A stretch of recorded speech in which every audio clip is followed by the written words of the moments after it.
নমস্কার, শাশ্বতী দিয়ারি আবারও চলে এসেছে দুর্গা পুজোর স্পেশাল নিরামিষ কুমড়োর ধোকা। ধোকা তো আমরা বিভিন্নভাবে খেয়েছি এবং পেয়েওছি। তো আজকে নতুন একদম কুমড়ো দিয়ে আমি প্রথমে একটা কুমড়ো নিয়ে নিয়েছি, তারপর মাঝ বরাবর আমি ছুরি দিয়ে কেটে নিচ্ছি। এবারে আমি খোসাটা ছাড়িয়ে নেব। এইভাবে আমি খোসাটা ছাড়িয়ে নিচ্ছি।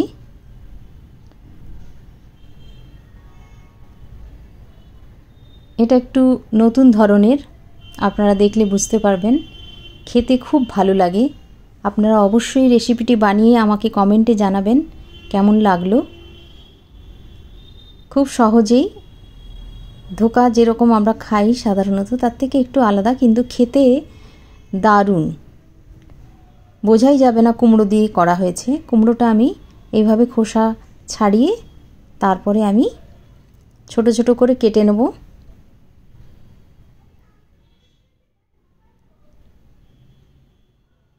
একটু মিষ্টি কুমড়ো নিতে হবে, কুমড়োটা যাতে মিষ্টি থাকে সেটা একটু দেখে নিতে হবে, তাহলে টেস্টটা ভালো হবে।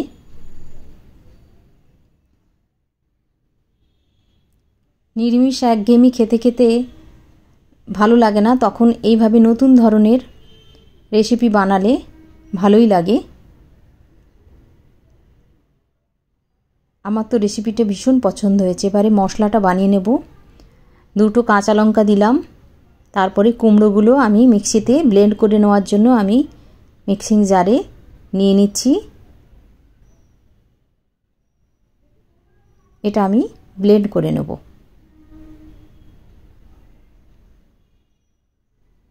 এবারে একটা কড়াই বসিয়েছি, কড়াইতে আমি ঘি নিয়ে নেব। ঘি আমি সামান্যই নেব, হাফ চামচ নিয়েছি।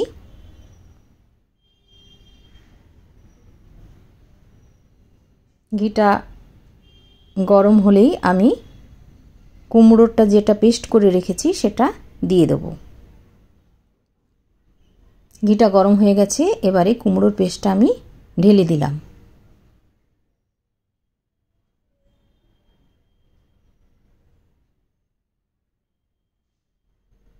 পুরো পেস্টটা আমি ঢেলে দিলাম।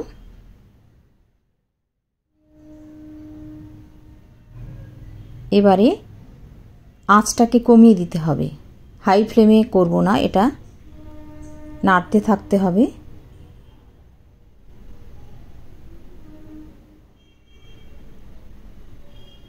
একটু শুকনো শুকনো হয়ে এলেই আমি এর মধ্যে একে একে যেগুলো মেশাবো সেগুলো দেখতে থাকুন।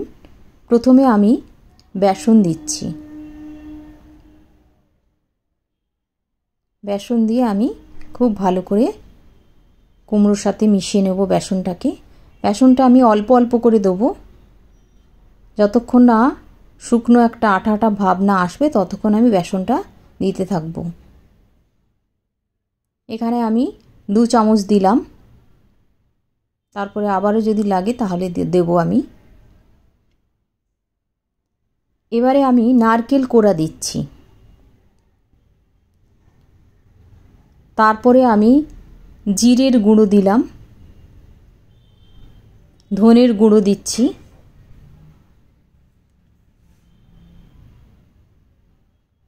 হলুদ গুঁড়ো দিলাম। কাঁচা লঙ্কা তো অলরেডি বাটার সময় দিয়ে দিয়েছি কুমড়ো, তার জন্য আমি আর লঙ্কা দিচ্ছি না। লবণ দিলাম স্বাদ মতো, আর একটু চিনি দিলাম। কুমড়োটা যদিও মিষ্টি, তাও একটু সামান্য চিনি দিলাম, তাহলে ধোকাটা খুব ভালো টেস্ট হবে। যে যে উপকরণগুলো দিলাম সব কটা উপকরণ দেবেন, তাহলেই ভালো লাগবে টেস্টটা। নারকেল তো অবশ্যই দিতে হবে। যদি কেউ নারকেল না দিতে চান তাহলে বাদামের গুঁড়ো, চিনি বাদামের গুঁড়োও দিতে পারেন। আমি ওটাও দিয়ে থাকি মাঝে মধ্যে, সেটাও দিতে পারেন, ভালো লাগে। এই রকম শুকনো শুকনো হয়ে যাবে।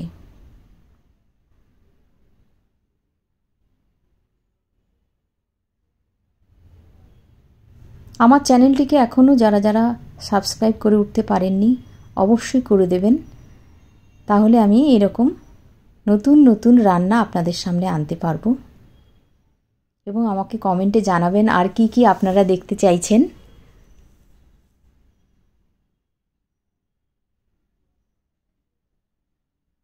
এইভাবে শুকনো একদম শুকনো করে নিতে হবে। এটা আপনারা নিরামিষ যে কোনো দিনে এটা করতে পারেন। পুজোতেও ঠাকুরকেও এইভাবে বানিয়ে দেওয়া যায় নিরামিষ পদ।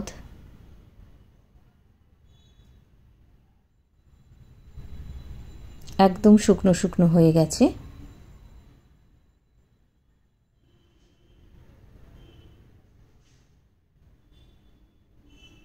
এটা সমানে অনবরত নাড়তে থাকতে হবে, নাহলে তলায় লেগে যাওয়ার সম্ভাবনা থাকে। এটা সমানে একটু ধৈর্য ধরে এটা করে নিতে হবে। এবারে ঠান্ডা করতে দিয়ে দেবো। তারপর একটা প্লেটে আমি ঠান্ডা করে এনেছি।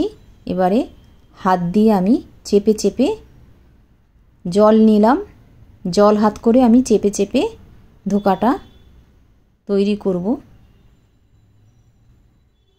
একদম প্লেন করে নেব হাত দিয়ে চেপে চেপে।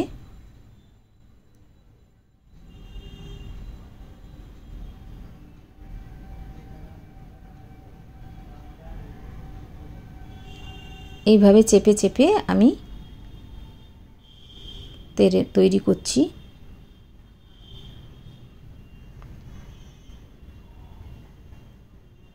আমি হাত দিয়ে করছি, আপনারা চাইলে যে কোনো হাতা বা খুন্তি দিয়ে করতে পারেন, কিন্তু হাত দিয়ে করলে ভালো।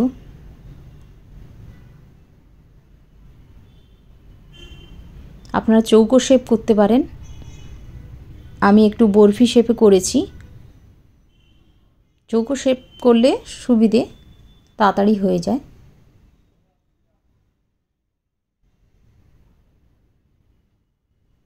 আপনারা পরিমাণটা বাড়িয়ে নেবেন, যদি এর থেকে বেশি করতে চান পরিমাণটা অবশ্যই বাড়িয়ে নেবেন। কুমড়োটা এবং সব কিছু পরিমাণ বাড়িয়ে নেবেন।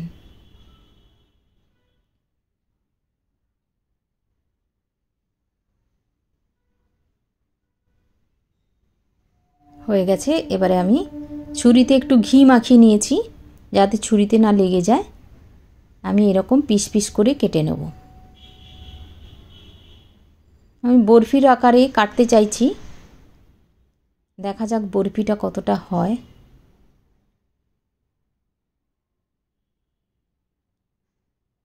আপনারা চৌকো করেও কেটে নিতে পারেন, কিন্তু বরফি করলে একটু দেখতে ভালো লাগে যেহেতু ধোকা। এইভাবেই বরফি করে আমি সাবধানে কেটে নিচ্ছি।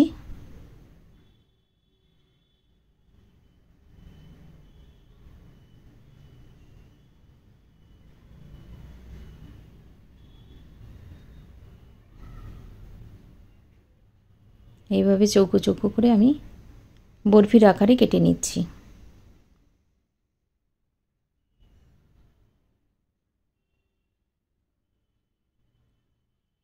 রেসিপিটি একটু সময় সাপেক্ষ, কিন্তু খেতে খুব ভালো লাগে। রুটি, পরোটা, ফ্রাইড রাইস, ভাত যে কোনো সাথে ভালো যাবে। খুব ভালো বরফির আকার হয়নি, কিন্তু মোটামুটি হয়েছে শেপ। আপনারা চৌকোও করতে পারেন। এবারে তেল দিয়ে ওই ধোকাগুলো ভেজে নেব। তেলটা অনেকটাই দিয়েছি। তেলটা খুব ভালো গরম হয়ে গেলে আমি বরফিগুলো ছেড়ে দিচ্ছি তেলের ওপর।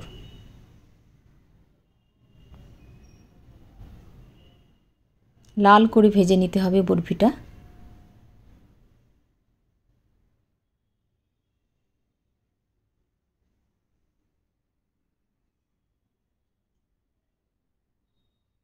এক পিঠ হয়ে গেলে আমি অপর পিঠটা উল্টে দেব।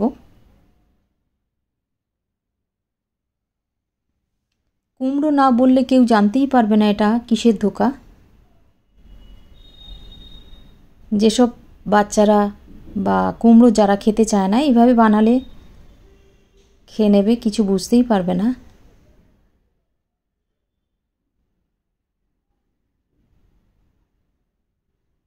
এবারে আমি উল্টে নিচ্ছি।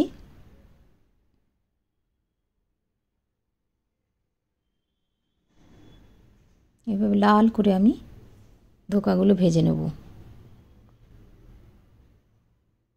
একটু বেশি কড়া ভাজতে হবে, নাহলে ভেঙে যাবে। একটু ভালো লাল করেই ভাজতে হবে, নাহলে গ্রেভিতে দিলে ভেঙে যাওয়ার সম্ভাবনা থাকে, ওই জন্য একটু কড়া ভেজে নিতে হয়। এটা শুকনো শুকনো খাওয়া যায়, দারুণ খেতে লাগে। আপনার চায়ের সাথে শুধু এটা গ্রেভিতে না দিয়ে শুধু এটাই খেতে পারবেন। দুটো রেসিপি আমি বলে দিলাম। এটা শুকনো শুকনো খাওয়া যায়। দেখুন এরকম লাল হয়ে গেছে। এবার আমি একটা প্লেটে তুলে নিচ্ছি।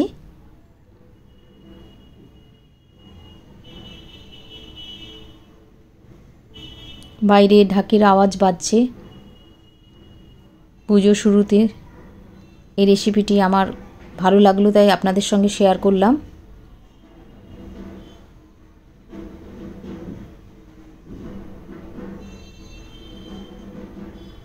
এবারে আমি ওই তেলেই একটু ফোড়ন দিলাম, জিরে ফোড়ন, তেজপাতা আর শুকনো লঙ্কা।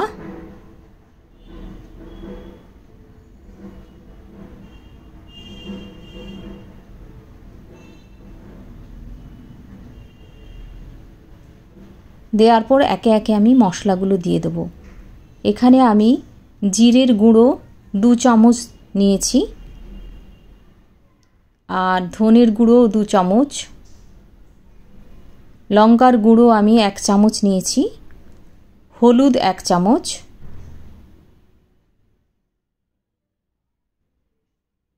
দিয়ে ভালো করে কষিয়ে নেব মশলাগুলো। এর মধ্যে আপনারা নারকেলের পেস্ট দিতে পারেন বা নারকেলের দুধও দিতে পারেন। আমি এখানে দিচ্ছি না, আমি এখানে টক দই দিচ্ছি।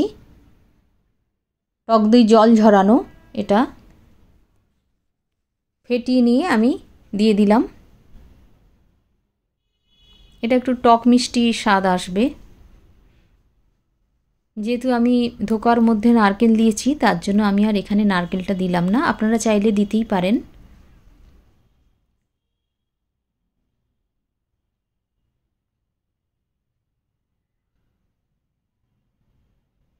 এইভাবে আমি গ্রেভিটা কষিয়ে নিলাম সব মশলা এবং দই টই দিয়ে। এবারে আমি লবণ দিলাম, স্বাদ মতো লবণ দিলাম, দিয়ে আবার ভালো করে কষিয়ে নিচ্ছি।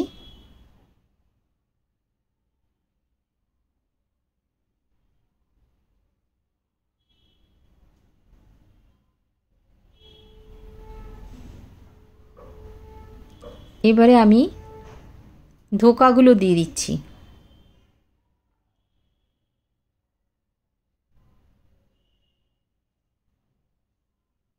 ধোকাগুলো একটু মশলার সাথে আমি মিশিয়ে নিচ্ছি, তাহলে কি হবে, মশলাটা ধোকার মধ্যে ঢুকে যাবে, টেস্টটাও ভালো লাগবে। কারণ ধোকা দেওয়ার পর একটু সামান্য জল দিয়ে আমি খুব কম সময়ের জন্য ফুটিয়ে নেব, বেশি ফোটাবো না। এবারে আমি কিশমিশ দিচ্ছি, স্বাদটাকে আরও বাড়বে, যার জন্য কিশমিশ দিলাম। আর জল দিয়ে দিচ্ছি, জল খুব সামান্য দিলাম।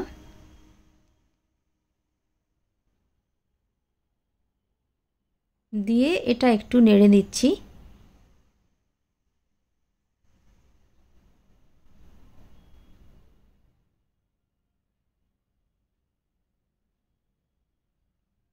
দেখুন রূপ, গন্ধ এবং স্বাদ দুটোই দারুণ, জমে যাবে একদম পুজোতে। নতুন রেসিপি আপনারা অবশ্যই বানাবেন, এবং এখনও যারা যারা চ্যানেলটিকে সাবস্ক্রাইব করেননি তারা অবশ্যই সাবস্ক্রাইব করবেন। দেখুন কত সুন্দর হয়ে গেল আমার কুমড়োর ধোকা। এতক্ষণ রেসিপিটি দেখার জন্য